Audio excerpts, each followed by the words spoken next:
šiandien su skaudančiam kojom kopsim truputį žemiau. Bet vis tiek kopsim. Nepasiduoda mūsų komanda antrą dieną.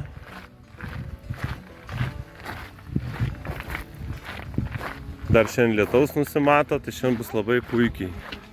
Tai vat, kopsim tikriausiai į tą vat, į šitą vat. Tai vat, bus įdomu.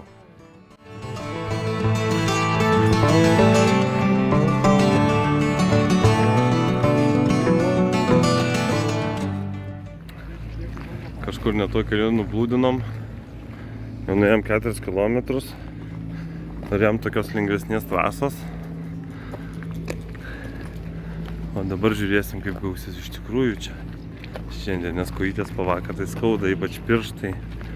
Kažkaip tai pėdas numušė.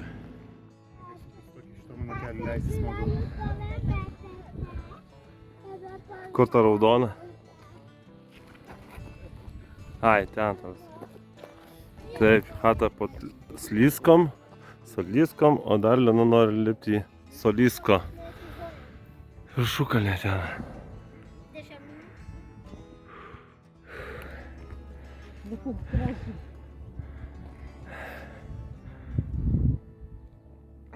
Visai netikiu tavim.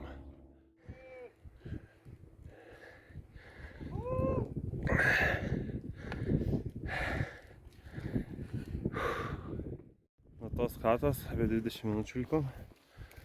Lina optimistė sako, kad per pusvalandį užlipsim. Gal. Čia vaizdai jau geresni.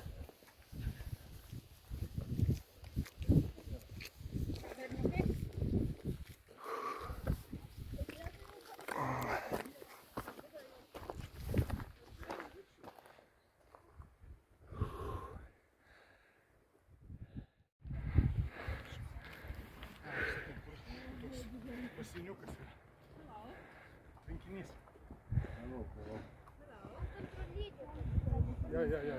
Ja. Mes ten buvom.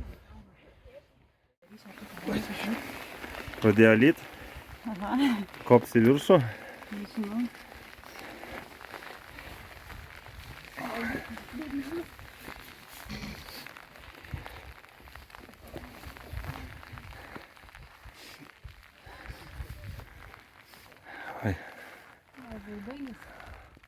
Pradėjo lyt, bet mes vis tiek kopėm, nedaug liko.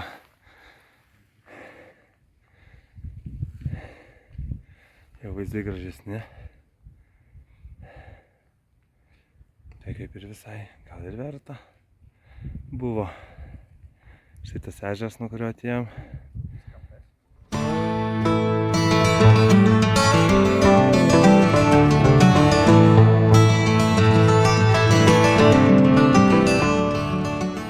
Dar viena viršukalnė užkariauta.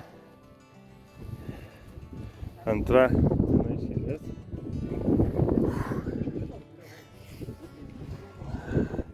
Irgi gražu. Daug lietuvių.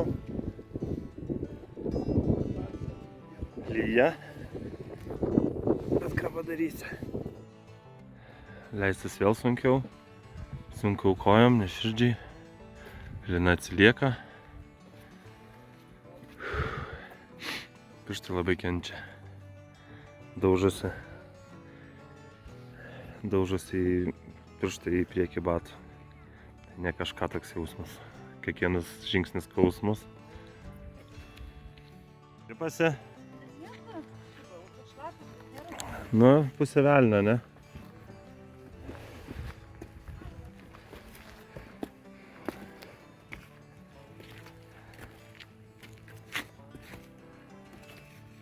Čia įvijėme savo draugus, kurie iki pat viršaus nekopė.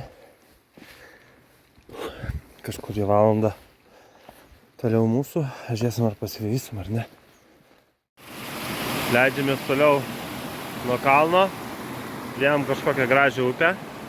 Iki pačios liko apie 1:30 dar. Šiandien sukilo apie 800 metrų.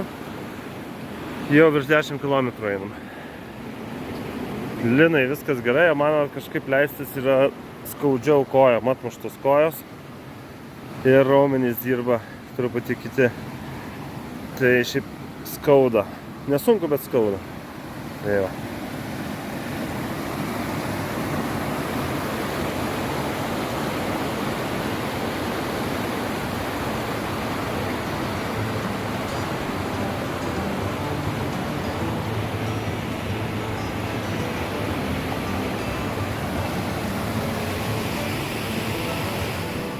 Pasivijom savo kompanionus. Nas gal kažką raudonuoja.